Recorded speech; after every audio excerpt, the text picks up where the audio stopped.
오늘은 말씀을 성령으로 깨달아야 걸어다니는 성도로 살아갈 수가 있는 것이다라는 제목으로 말씀 전합니다. 하나님의 성도로 살아가려면 자신의 신분을 바르게 성령으로 깨달아야 됩니다. 신분을 성령으로 깨달아 입술로 시인하며 하나님께 영광을 돌려야 성도로 살아갈 수가 있습니다. 세상에서 죄인으로 살아가다가 예수님 믿음으로 신분이 바뀐 것입니다. 하나님은 베드로전서 2장 9절에서 그러나 너희는 택한 족속이요 왕같은 제사장이요 거룩한 나라요 그의 소유가 된 백성이니 이는 너희를 어두운 데서 불러내어 그의 귀한 빛에 들어가게 하신 이의 아름다운 덕을 선포하게 하심이라 그렇게 말씀하셨습니다. 예수님은 어두움의 세상에 참빛으로 오셨다고 말하고 있습니다. 너희를 어두운 데서 불러내어 그의 귀한 빛에 들어가게 하셨다고 했습니다. 어둠은 죄와 두려움과 절망과 지옥의 세계를 지칭하는 단어입니다. 빛 대신 하나님을 떠나 사는 자들은 어두움 가운데 속한 자들입니다. 이 어둠에 속한 자들의 모습에 대해서 에베소 2장 1절 3절에서 그는 허물과 죄로 죽었던 너희를 살리셨도다. 그때 너희는 그 가운데 행하여 이 세상 풍조를 따르고 공중 건세 잡을 자를 따랐으니 곧 지금 불순종 아들 가운데 역사하는 형이라. 전에는 우리도 다 그 가운데서 우리 육체의 욕심을 따라 지내며 육체와 마음에 원하는 것하여 다른 일을 가서 본질상 진노의 자녀였다고 했습니다. 빛 대신 하나님을 떠나 사는 자들은 아무리 선하게 산다 해도 그의 신분은 죄와 허물로 죽은 자들이요 공중 건세 잡은 사단의 종노릇하며 사는 자들로 하나님의 긍휼을 입지 못하고 진노의 심판이 세상을 말하고 있는 것입니다. 공중 건세 잡은 자 악한 영 사탄은 온갖 영광의 세상 자기 세력을 확장시키기 위해서 죄와 허물로 죽은 사람의 영혼을 움켜쥐고 하나님의 뜻을 거역하게 합니다. 하나님을 대적하게 합니다. 하나님 없이 살게 만듭니다. 하나님 믿지 못하게 합니다. 비키니라는 작고 아름다운 무인도 섬이 있었습니다. 이 섬에는 매년 때가 되면 많은 거북이도 와가지고 모래속에서 알을 낳고 돌아갑니다. 뜨거운 햇살에 모래를 다루고 이 열기가 알들을 부화해 새끼 거북이가 태어나게 됩니다. 알에 태어난 거북이는 누가 가르쳐주지 않았는데 본능적으로 자신이 살아야 할 곳은 바다라는 거라고 바다를 향하여 달려가 바다에서 뛰어들어 새로운 삶을 살게 됩니다. 근데 어찌된 일인지 알에 태어난 거북이들이 산으로 올라가는 것입니다. 바다를 만나서 새로운 삶을 시작할 터인데 산으로 간 거북이는 결국엔 고통 가운데 죽고 마는 겁니다. 이 셈에서 얼마 전에 원폭 실험을 하기 때문이요. 방사능이 온 섬을 덮고 있습니다. 방사능이 오염된 거북이들에게는 바다를 찾아갈 감각기관이 파괴됐다는 것입니다. 그래서 바다로 가야 하는 거북이가 산으로 올라갔던 것입니다. 이처럼 사단은 세상 온통 죄로 오염시켜 놓았습니다. 그 결과 우리 인간들은 원하는 바 선을 행할 마음이 있지만 선을 행할 능력이 상실되었어요. 죄와 허물로 우리의 선한 양식이 파괴하였고 우리의 선한 의지가 파괴했기 때문이다. 우주 만물에 나타나는 하나님의 능력과 신성을 바라보면서도 마땅히 하나님께 나와 하나님을 경외하며 믿는 대신에 하나님의 창조하신 자연과 짐승과 버러지를 하나님의 섬기는 어리석은 우상숭배의 생활을 하게 된 겁니다. 이런 모습으로 아무리 착하게 살고 선한 일을 많이 했어도 결코 하나님의 진노와 형벌을 피할 수 없습니다. 이 모습이 하나님을 떠난 죄와 사단에 매여 사는 종의 신분을 가지고 사는 사람들의 모습입니다. 우리 가운데 그런 사람이 없기를 소망합니다. 이 유튜브 설교를 듣는 분 가운데 이런 사람이 하나도 없기를 소망합니다. 사람은 제각기 신분이 있습니다. 학생은 학생의 신분이 있고 군인, 경찰, 공무원 등 다른 나름대로 신분이 있습니다. 그 신분을 귀하기 때문에 신분증을 발급받아 달고 다니기도 하고 때로는 제시하기도 합니다. 하나님 베드로전서 2장 9절에서 성도의 신분에 이렇게 말씀을 하셨습니다. 택한 족속이다. 왕같은 제사장들이다. 거룩한 나라 백성이다. 또 그의 소유된 백성이다. 하나님의 아름다운 덕을 선전할 책임자라고 말할 수가 있습니다. 택한 족속이란 말씀은 하나님의 많은 일 중에서 특별히 은혜를 주시려고 선택한 자라는 뜻입니다. 평범한 사람이 대통령이 발탁되거나 왕비로 간택을 받거나 미스코리아가 되거나 탤런트에 뽑히는 금방 출세자로 변하고 신분의 지위가 달라지는 겁니다. 이것들과 비교하면서 하나님께 뽑히는 것이 얼마나 귀한 것인가를 상상해 보셔야 할 겁니다. 하나님의 선택받은 자에게 주신 은혜가 많지만은 본문에서는 어두운 데서 불러내어 그의 기치한 밑에 들어가게 하실 것이라고 말씀했습니다. 흑암에서 건져내가지고 하나님 나라로 들어가게 하실 것이라고 말씀했어요. 왕같은 제사장이라는 것은 하나님이 직접 상대할 수 있는 신분이 되게 하신 겁니다. 하나님께 직접 기도하고 음성을 듣고 성령의 감동하심으로 성령의 깨닫게 하심으로 따라가는 사람이 됐다는 얘기예요. 제사장은 하나님과 인간 사이 중보자입니다. 그런데 성도는 왕같은 제사장을 하셨으니 이건 최고의 종기를 부여하신 말씀입니다. 모든 피조물 중에 하나님이 직접 규제할 수 있는 제사장은 하나님이 특별히 세운 천사들과 예수로 거듭난 성도들 뿐입니다. 대통령의 진단 만날 수 있는 사람은 그 가족뿐이에요. 다른 사람들은 다 비서지 거쳐야만 혹 만날 수 있습니다.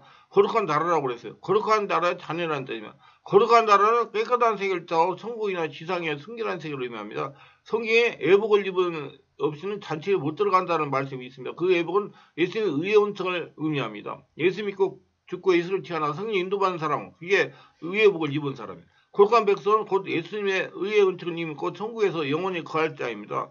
미국의 시민권만 있어도 좋다고 하는데 성도는 천국의 시민권을 받았으니 얼마나 좋아합니까? 천국에 누가 계세요? 하나님이. 지금 하나님 어디 계세요? 이 안에요. 할렐루야? 여러분 거룩한 하나님의 집이요 성전입니다. 여러분 지금 하나님의 주인 되어 있어요. 아주 대단한 존재들입니다. 우리는요.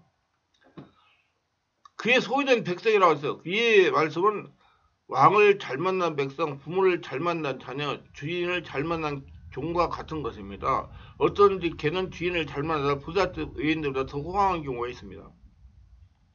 하나님의 소유된 백성이란 하나님이 특별히 통치하실 대상이라는 뜻입니다. 얼마큼 특별히 통치하니까 가족처럼 자식처럼 양육하셔서 통치해 주시는 겁니다.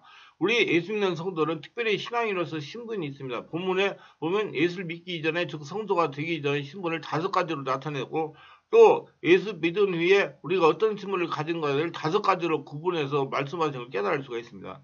첫째, 성도가 되기 전의 신분은요, 이렇습니다. 빛 대신 예수님을 떠나 사는 불신자들, 아무리 선하게 산다 해도 그의 신분은 죄와 허물로 죽은 자들이요, 공중 권세자면 사단이 종노릇하며 사는 자들로 하나님의 국리를 입지 못하고 진노의 심판 대상임을 말하고 있는 겁니다.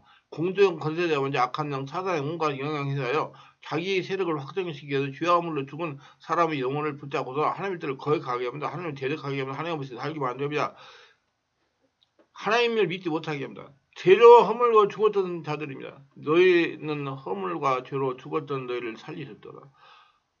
그러면 죽은 것을 한번 생각해보세요. 짐승도 죽으면 쓸모가 없고 생선도 죽으면 다 버리게 된다. 또 우리 사람이 아무리 존귀한 자이지만 생명이 떠나면 다 무용지물로 화장하고 땅속에 묻고 마는 것입니다. 육신의 죽음은 하나님의 법칙에 의해서 이미 정해진 것입니다. 그래서 우리 살아서 잘해야 돼요. 생명이 있을 때. 우리가 예수 믿기 전에는 죄와로 말미암아 하나님과 단절되는 영적으로 죽은 자들이었습니다. 그저 밖에 있던 자에서 그때 너희가 그간 행하여 세상 풍조를 쫓고 공동 권세자들을 따랐으니 지금 불순종하들과 역사하니라. 우리가 예수 믿기 전에 공동의 권세자들을 따라 귀신의 가르침받고 악한 마귀의 귀신의 유혹에 살았던 그 예수님 밖에 있었던 존재였습니다. 언약에 대해서 의인이었습니다. 약속의 언약들의 의인이요. 성경에 기록된 모든 언약은 하나님께서 우리에게 모두 주신 약속입니다. 이 약속들 다 받아 성취하고 누리기를 축원합니다. 그것은 그림의 떡이 아닙니다. 어떤 진흙장에 갖다 놓은 물품을 아이소핑하듯 눈으로 보고 지나가는 게 아니라 우리가 친히 체험하고 받을 수 있는 하나님의 허락하신 선물이요 약속인 줄로 믿으시기 바랍니다. 그런데 우리가 그리스도 밖에 있을 때 언약에 대해 외인이라고 했습니다. 이것은 무엇을 말합니까? 그리스도 밖에 있는 자에게는 약속의 언약이 하나도 해당되지 않는다는 거죠. 소망이 없는 자, 세상에서 소망이 없고 우리가 예수 믿기 전에는 죄로 인해 하나님과 영적으로 단절되어 육체대로 행함으로써 본장 진노의 자녀가 되었고 따라서 하나님의 심판에는 아무것도 기대할 수 없는 소망이 없는 자였습니다. 내일의 소망이 없는 사람은 오늘의 어떤 고난에 참고 견뎌요. 내일의 소망이 있는 사람은요. 오늘 어떤 고난이 있고 고난을 참고 견디며 그래서 저는 치유사역을 하고 있잖아요. 내일 소망을 가지고 있는 사람은 병에 걸렸어도 그 소망을 부여잡고 끝까지 인내를 가지고 치유해가지고 다 견디해가지고 정상적인 삶을 살아가더라고요. 소망이라는 게 굉장히 중요한 거예요. 꿈이 있는 사람. 아이들이 꿈이 없으니까 문제는 뇌터리가 되고 집에 있는 거예요. 꿈이 있어야 돼요. 하나님이 없는 자였습니다. 하나님도 없는 자더니 로마서 1장 29절 31절을 보면 하나님이 없이는 사는 자들이 되어 굿세도 기록이 되어 있어. 곧 불의, 추악, 탐욕, 악의가 가득한 자요, 시기, 살인, 분쟁, 사기, 악독이 가득한 자요, 썩은수근한 자요, 비방하는 자요, 하나님 미워하는 자요, 누국하는 자요, 교만한 자요, 자랑하는 자요, 악을 도모하는 자요, 부모를 거역하는 자요, 우매한 자요, 배약한 자요, 무정한 자요, 무자비한 자라. 하나님 없이 사는 사람들은 양심이 화임하여 도덕 윤리도 무시하고 무부천지처럼 아무 죄 없이 살아갑니다. 육체의 정욕대로 삽니다. 혈기와 분노를 내며 살아갑니다. 하나님 없이 세계를 무자비한 세계입니다. 하나님 없는 세계 무자비한 세계예요. 지금 세상이 저는 그래 항상 우리 성도 광야 같은 세상 눈 감으면 코베 가는 세상에서 하나님의 인도를 받아서 살아남아야 된다고. 그게 무자비한 세계입니다. 인정도 없습니다. 세상 정말 무섭습니다, 여러분. 성령이 충만해가지고 성령이 깨닫게 하신 거로 성령이 집에 너 천사들이 호의하는 가운데 살고 있는 거죠. 정말 무지한 세상이에요.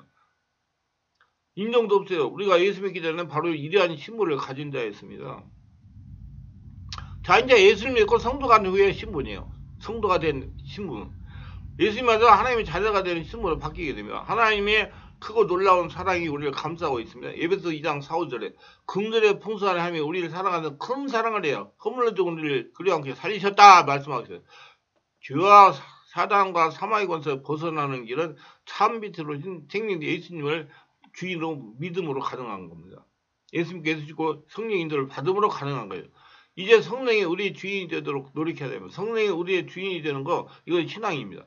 예수 그리스도를 믿게 되면 성령이 내 마음속에 주인으로 오십니다. 우리 영이 아니고는 예수를 주로 신할 수가 없습니다. 예수님이 내 마음 안에서 오셔서 영이 우리 마음속에 계시는 것입니다. 그때 우리의 삶의 주인은 성령이 되어야 됩니다. 근데 자칫 우리는 성령을 지배하려고 할 때가 있습니다. 그러나 성령에서 말씀 없어서 성령에 내가 어떻게 하면 되겠습니까? 늘 자문하여 의지하면서 그가 주인되고 성령님이 주인되고 성령님이 스승되고 성령님이 안내자가도 성령님이 결정권자가 되게 하기를 바랍니다. 성령 역사는 그들을 바로 깨우쳐 주시는 겁니다.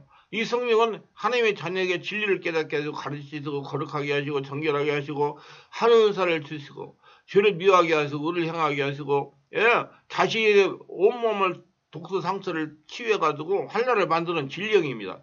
또한 예수를 위해 말씀을 생각나게 하시고 예수의 영광과 이름을 세상에 드러나게 하는 진리의 성경입니다.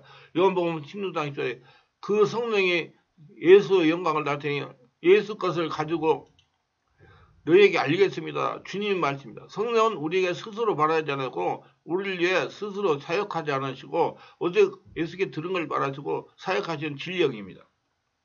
또 장래에 되어질 일을 우리에게 세세히 말씀하시는 진리형입니다. 더 나아가서 진리의 성령은 예수를 주로 구주로 믿은 자의 마음에 거룩한 하나님의 성전을 세우시는 분입니다. 그래서 고린도서 3장 16절에 너희가 하나님의 성전이고 하나님의 성령이 너 안에 계시는 거 알지 못하느냐? 말씀하고 계시는 겁니다. 예? 우리는 진리의 성령을 통해 거룩한 하나님의 성전이 되었어요. 살아계신 하나님의 성전 믿습니까? 하나님이 주인된 성전 여러분 안에 하나님이 계신단 말이요. 예배당이 성전이 아니고 여러분이 성전이라 그 말이요. 성령의 거룩한 하나님의 초소가 되었습니다. 비록 우리가 육신적으로 보잘것없고 죄성이 있는 연약한 그리스도라도 진리의 성령이 내주하는 거룩한 하나님의 성전입니다. 하나님의 성령의 인도를 받아 성전으로 하나님의 집으로 살아서 하나님의 복을 거둬들이며 사시기를 바랍니다. 기도합니다. 오늘도 저희 설교를 끝까지 들어본 들 축복 없어서 특별하게 구독, 좋아요, 알림 설정 후원하신 분들을 기억하시고 성령으로 세를 받고 영안이 열려서 하나님의 집 성전이 되어 바르게 깨닫고 살아계신 하나님의 성전으로 살아가며 하나님 자신이 하나님 나라 보물이 되어 평생 하나님과 동행하며 하나님의 축복을 거둬들이며 살아가게 없어. 그리하여 주변에 안 믿는 세상 사람들이 저 사람이 예수 믿으니 정말 다르구나. 하나님의 복을 받으며 살아구나. 나도 예수 믿겠다. 그런 감동을 주는 복된 자들이 다 되게 하소서 예수님의 이름으로 기도합니다. 아멘.